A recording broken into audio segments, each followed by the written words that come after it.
Hello दोस्तों, आप सभी को एक कहानी की ओर ले चलते हैं।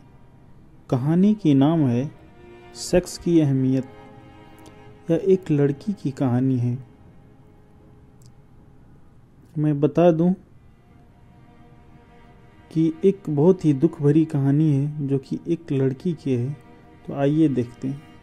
सेक्स की अहमियत तब समझ आती है जब दो लोगों के बीच रिश्ते ख़त्म होने लगते हैं।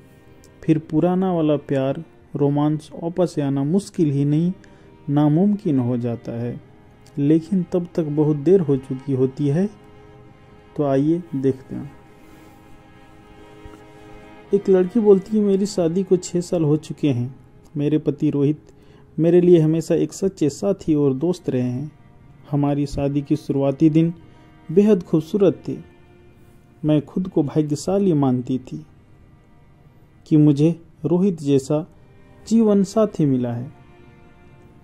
लेकिन एक वक्त ऐसा आया जब हमारी शादी बिखरने को कगार पर थी। यह मेरी कहानी है हमारे रिश्तों को टूटने से बचाने और एक नई शुरुआत करने की। जब मेरी शादी हुई थी तब मैं और रोहित एक दूसरे के बिना रह ही नहीं पाते थे। हम लंबी लंबी बातें करते, साथ में खाना बनाते और हर छोटे छोटे पलों को आनंद लेते और समय बिताते थे। मुझे अब भी याद है, शादी के कुछ महीने बाद हमने अपने पहली सालगिरह मनाने के लिए शिमला की यात्रा की थी। वह ठंडी रातें, गुनगुने कॉफी कप और हमारा बेफिक्र हंसना, रोहित की मुस्कान मेरे लिए सब कुछ थी।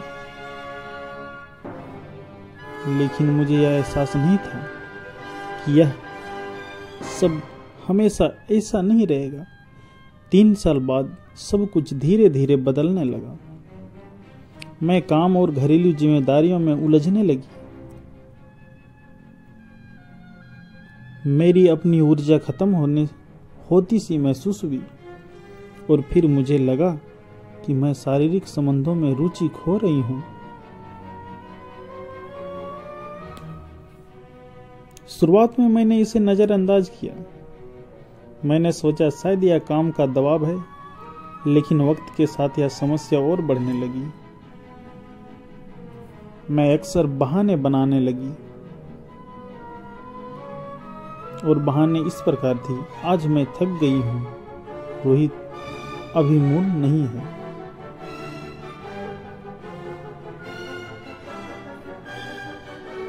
ऐसे शब्द मेरी दिनचर्या का एक हिस्सा बन चुका था।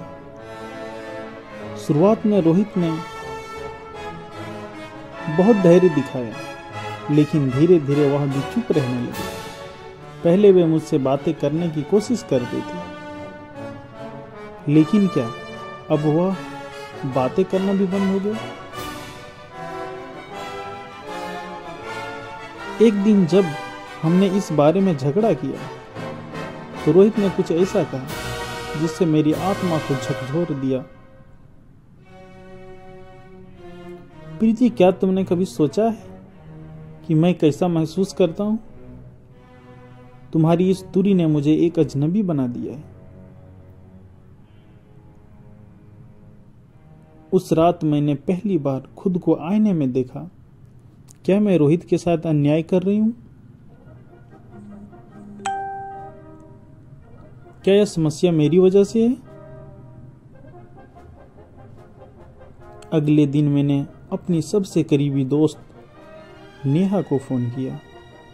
नेहा मेरी स्कूल की दोस्त थी और अब एक डॉक्टर थी। मैंने उससे अपने दिल की सारी बातें शेयर की। नेहा ने मुझे ध्यान से सुना और कहा, प्रीति, यह समस्या सामान्य है, लेकिन इसे अनदेखा करना ठीक बात नहीं है। तुम्हें सबसे पहले रोहित के साथ खुलकर बात करनी होगी और डॉक्टर से मदद लेनी होगी।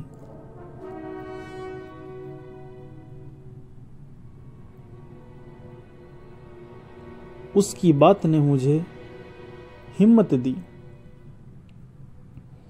उस रात मैंने रोहित को अपने डर और परेशानियों के बारे में बताया। रोहित, मुझे लगता है कि मैंने तुम्हें और तुम्हारे रिश्ते को नज़रअंदाज किया है, लेकिन अब मैं इसे ठीक करना चाहती हूँ। क्या तुम मेरे साथ रहोगे?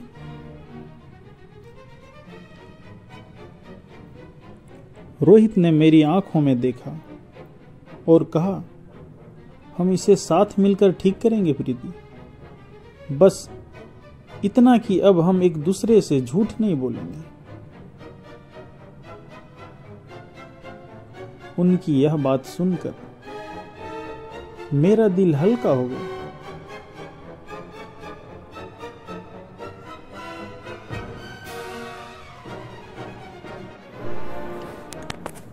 नेहा ने हमें एक गायनेकोलॉजिस्ट से मिलाने की सलाह दी। डॉक्टर ने मेरी शारीरिक और मानसिक स्थिति का मूल्यांकन किया। जांच में पता चला कि मेरी समस्या का कारण हार्मोनल असंतुलन और तनाव था। डॉक्टर ने मुझे दवाइयों के साथ एक हेल्दी लाइफ स्टाइल अपनाने की सलाह दी।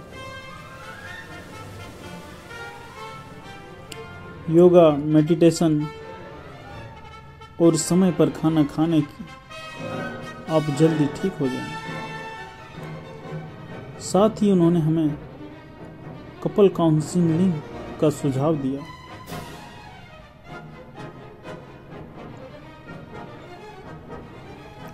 काउंसलिंग के दौरान हमने कई नई बातें सीखी। काउंसलर ने हमें एक दिन एक दूसरे के लिए थैंक यू नोट लिखने और छोटी छोटी खुशियां बांटने के लिए कहा।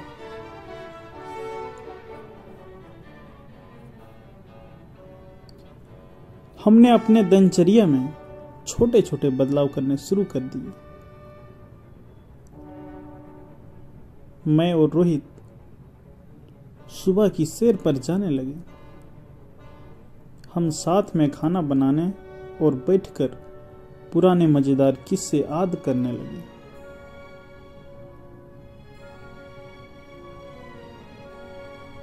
एक दिन रोहित ने मेरे लिए एक गुलाब लाते हुए कहा, तुम्हारी मुस्कान मेरी दुनिया है प्रीति। उस पल मैंने महसूस किया कि हम फिर से करीब आ रहे थे। योग और मेडिटेशन ने मेरी मानसिक स्थिति को बेहतर बनाया। मैं अधिक ऊर्जावान और खुश महसूस करने लगी। मुझे एहसास हुआ कि शारीरिक संबंध सिर्फ एक शारीरिक जरूरत नहीं या भावनात्मक जुड़ाव का ही हिस्सा है। आज हमारा रिश्ता पहले से कहीं ज्यादा मजबूत है। हमने अपने रिश्ते को बर्बाद होने से बचा लिया।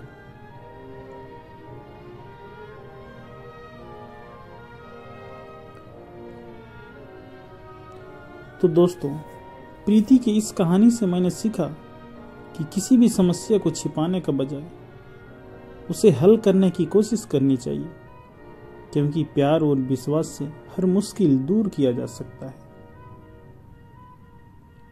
अगर आप भी किसी रिश्ते में कठिनाइयों का सामना कर रहे हैं तो संवाद करें। मदद मांगने में कोई शर्म नहीं है। मदद मांगने में कोई शर्म नहीं है। एक मजबूत रिश्ता हमेशा दो लोगों की समान कोशिशों से ही बनता है।